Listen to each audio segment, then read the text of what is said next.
आपको थंबनेल देखकर बहुत अजीब सा लगा होगा, क्या समुद्र पर भी कब्जा हो सकता है?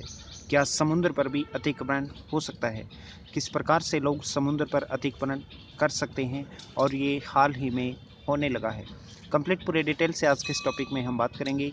क्यों लोग समुद्र पर भी कब्जा करने लग गए हैं, अतिक्रमण होना स्टार्ट हो गया है समुद्र पर, इसके क्या नुकसान हैं, क्यों लोग वहाँ पर पहुँचकर अतिक्रमण कर रहे हैं।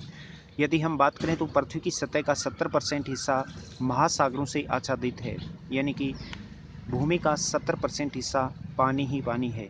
फिर भी हम मानवता के अस्तित्व में इसकी भूमिका के बारे में बहुत कम सोचते हैं। महासागर जीवन का मूलभूत आधार है। यह हमारी आवश्यकता की आधी ऑक्सीजन उत्पन्न करते हैं और कुल उत्सर्जित कार्बन डाइऑक्साइड का 1/4 हिस्सा अवशोषित कर लेते हैं।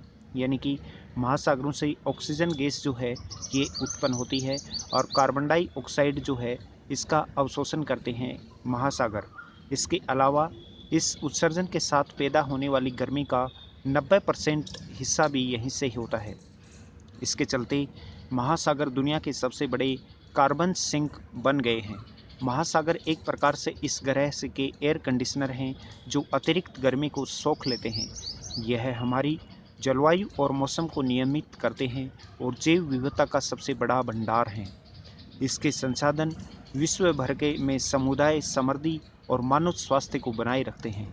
महासागर विविध प्रकार के प्राकृतिक आवास, प्रजातियां, पारिस्थितिकी सेवाओं के अस्तित्व में सहायक होते हैं, जिन पर मानवता निर्भर करती है। संयुक्त राष्ट्र की रिपोर्ट के अनुसार महासागर हमारी जैव विविधता के सबसे बड़े अंश का घर है और दुनिया के 3 अरब लोग आजीविका के लिए महासागरों पर निर्भर होते हैं। संयुक्त राष्ट्र के अनुसार करीब 20 करोड़ लोगों को समुद्र से प्रत्यक्ष और अप्रत्यक्ष रोजगार मिला हुआ है। प्राचीन काल से ही 90% वैश्विक व्यापार समुद्री मार्गों के द्वारा ही होता आ रहा है। हमें समुद्र का परम मित्र होना चाहिए, पर फिलहाल मानवता की इसकी सबसे बड़ी शत्रु है। जैव विविधता अत्यधिक मछली पकड़ने, अतिदोहन और अम्लीकरण के हमले झेल रही है।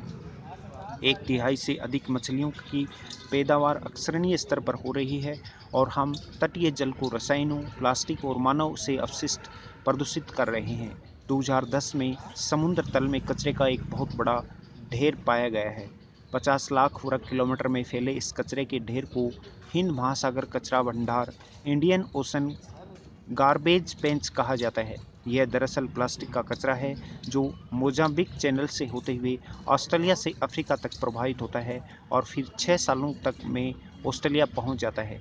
मानव गतिविधियों के चलते हो रहा कार्बन उत्सर्जन, ओशन वार्मिंग, अम्लीकरण और ऑक्सीजन के घटने की वजह है। समुद्री पारिस्थितिकी में पोषण तत्व बढ़ने से तटीय जल में पौधे और हानिकारक शैवाल भारी मात्रा में हो जाने को ट्यूफिकेशन कहते हैं। इस प्रक्रिया के साथ साथ समुद्र के चलते तटीय जल की गुणवत्ता गिरती जा रही है। मछलियों की 90% आबादी घट गई है और करीब आधी मूंगे की चट्टानें नष्ट हो गई हैं। इन्हें जितनी मात्रा में समुद्र से बाहर निकाला जा रहा है, उतनी मात्रा में ये फिर से नहीं पनप रहे हैं। विश्व के समुद्रों में तापमान ने एक नया रिकॉर्ड बनाया है। तापमान बढ़ता जा रहा है समुद्रों का। एक माह से जारी इस अप्रत्याशित वृद्धि के चलते वैज्ञानिकों का कहना है कि पृथ्वी जलवायु मंडल के उन हालातों का सामना कर रही है जो पहले कभी नहीं देखे गए। ओशन वार्मिंग के चलते तूफानों में तेजी आ रही है। ध्रुवीय बर्फ पिघल सकती है जिससे समुद्र का जल बढ़ जाता है। समुद्री गर्म लहरों से समुद्री वनस्पति व जीव जंतुओं पर नकारात्मक असर पड़ता है। गर्म होते समुद्र कई कारणों से चिंता की वजह है। समुद्री जल उच्च तापमान पर अधिक जगह घेरता है। समुद्र जल स्तर बढ़ जाता है और ध्रुवीय बर्फ पिघलने लगती है। उच्च तापमान समुद्र की पारिस्थितिकी के लिए भयानक साबित हो सकता है। कुछ वैज्ञानिकों को आशंका है कि तीव्र गति से होती वार्मिंग का एक संकेत यह भी हो सकता है कि जलवायु संकट अनुमान से अधिक तेजी से बढ़ रहा है। हालिया दशकों में समुद्र जलवायु संकट के लिए वैश्विक बफर साबित हुए हैं। वातावरण की कार्बन डाइऑक्साइड सोखकर समुद्री गर्मी का 90% हिस्सा संग्रहित कर और जमीन पर गर्मी का असर कम करके कुछ वैज्ञानिकों ने आशंका जताई है कि इन अधिकताओं को अवशोषित करने की सागरों महासागरों की क्षमता की सीमाओं का उल्लंघन तो नहीं हो रहा, लेकिन समुद्र का 2/3 हिस्सा किसी भी राज्य के राष्ट्रीय न्यायाधिकारिक क्षेत्र में नहीं आता। इसलिए ऐसी नीति बनाना मुश्किल हो गया है जो समुद्री जल का संरक्षण और प्रबंधन इस प्रकार से करे कि इसका लाभ सभी को मिले।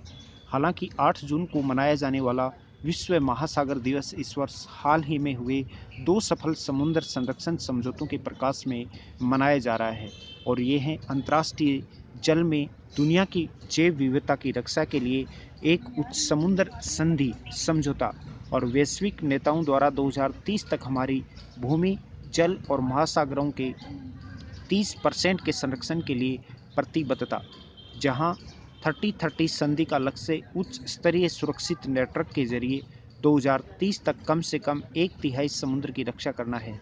वहीं उच्च समुद्र संधि जो कि राष्ट्रीय न्यायाधिकार क्षेत्र से आगे जैव विविधता संधि, जिसको BBNJ कहते हैं, अंतर्राष्ट्रीय वैध फ्रेमवर्क प्रदान करती है, जिसके तहत बड़े समुद्री क्षेत्रों से संबंध मानव गतिविधियां संचालित होती हैं।